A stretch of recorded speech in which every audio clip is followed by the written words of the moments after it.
Salut à tous, j'espère que vous allez bien. Bienvenue sur After Fight. On va débriefer le combat de Benoît Saint-Denis, le retour de God of War, donc à l'UFC 315 qui s'est déroulé cette nuit à Montréal.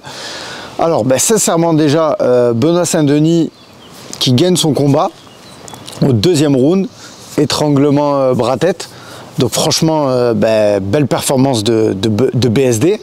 Ça fait plaisir de voir notre combattant français renouer avec la victoire. Pour rappel, il était sur 2 défaites consécutives, Dustin Poirier et Renato Moicano. Donc là, initialement, il devait affronter Joel Alvarez qui a abandonné le combat. Donc il a pris ce Canadien, Kyle Prepolec, donc combattant qui a 18 victoires et aujourd'hui maintenant 9 défaites. Il était sur une série de victoires. Il n'était pas à l'UFC. L'UFC l'a signé exprès pour affronter BSD, donc en short notice. Et donc voilà, BSD, alors on va parler surtout de la performance. Donc il y a eu un premier round. Où ça fait plaisir de voir BSD qui a tenté d'amener au sol donc Kyle Prepolec, franchement sans difficulté.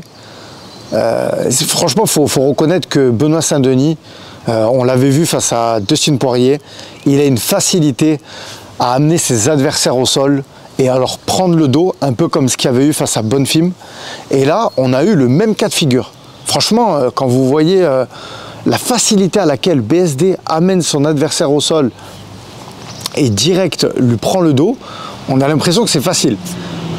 Franchement, Kyle Prepolec, franchement, il a répondu présent. Il s'est défendu, il s'est bien défendu. Donc le premier round passe. Benoît Saint-Denis retourne dans son coin. Moi, j'étais content de voir ce premier round parce que j'avais envie de voir un peu les conseils que Nicolas Haute allait lui donner, voir un peu l'alchimie qu'il allait avoir entre les deux. Franchement, BSD très calme, très posé. Voilà, il a eu des consignes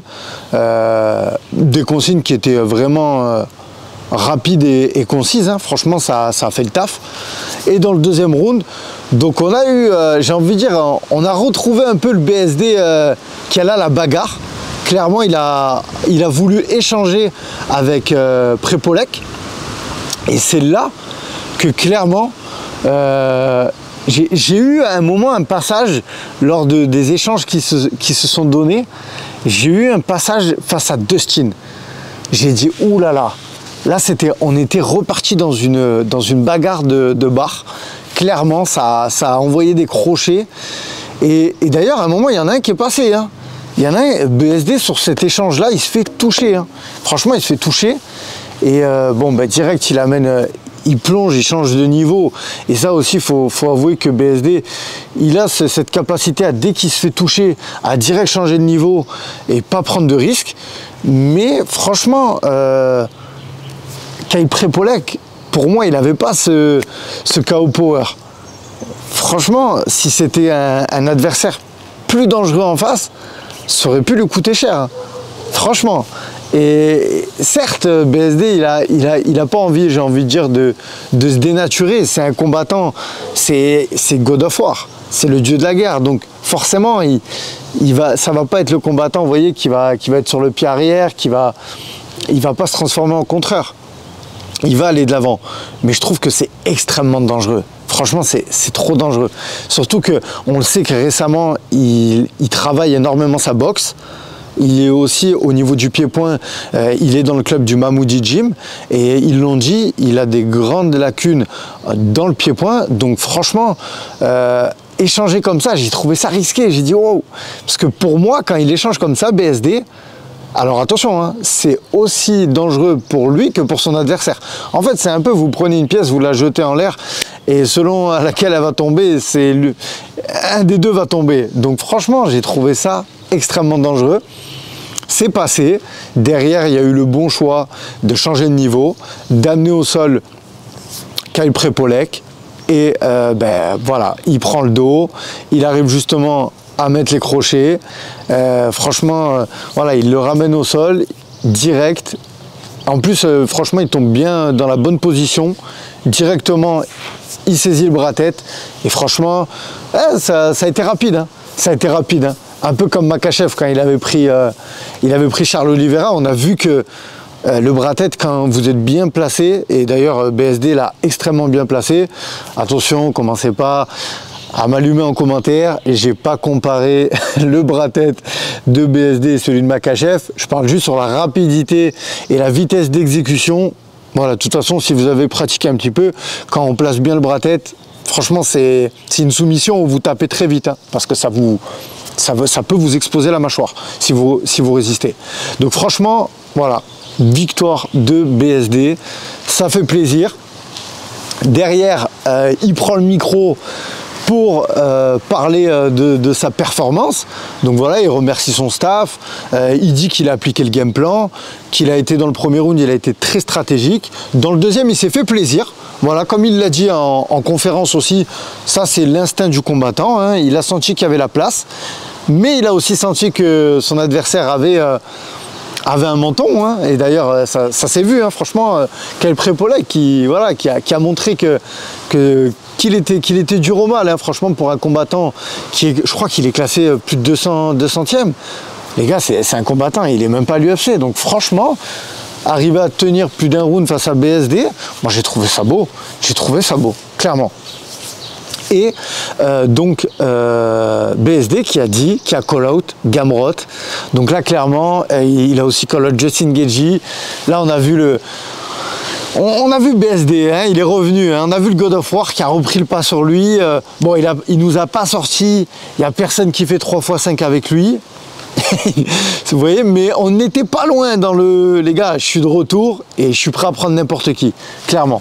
En même temps, il a raison, hein, attention, hein. Je suis pas en train de dire que il fallait être discret.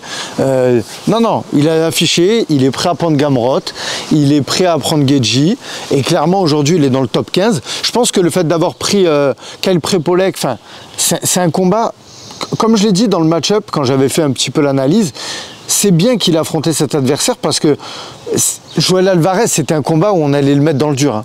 Clairement, et les gars, pour moi, c'était un combat bourbier. C'était un danger.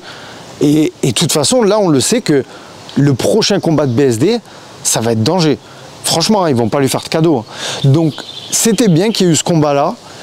Parce qu'aussi, étant donné qu'il y a eu le changement de staff, qu'il y a eu Nicolas Haute qui est arrivé en tant que head coach, il fallait qu'il y ait un temps d'adaptation pour Benoît et pour Nicolas Haute. Et je pense que d'avoir eu cet adversaire-là, sincèrement, c'est le mieux qui ait pu arriver dans la carrière de BSD.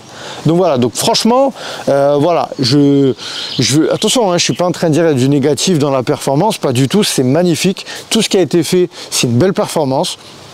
Après, on va pas se mentir, hein, les gars, il n'y a pas non plus de quoi sauter au plafond. Ça reste un adversaire qui n'était même pas à l'UFC.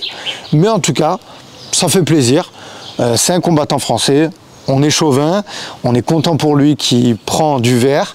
Voilà, ça va prendre du vert pour son assurance, pour la confiance, pour la suite de sa carrière. Donc voilà, il reste dans le top 15. La suite, maintenant, la suite. Ça, c'est la question qu'on va se poser, hein. Face à qui vous pensez que l'UFC va le placer? Déjà, on sait qu'en septembre, il y a l'UFC Paris. Donc sincèrement, moi je pense que BSD, il n'a pas eu de bobo. Franchement, aucune égratignure. Donc je pense qu'il va prendre 3 semaines de vacances et direct ça va repartir sur un camp, hein. Voilà, on sait que la carrière d'un combattant elle est très courte, qui plus est pour BSD, hein, qui est un combattant extrêmement généreux, donc il faut enchaîner. Donc franchement, UFC Paris, face à Gamrot, pourquoi pas?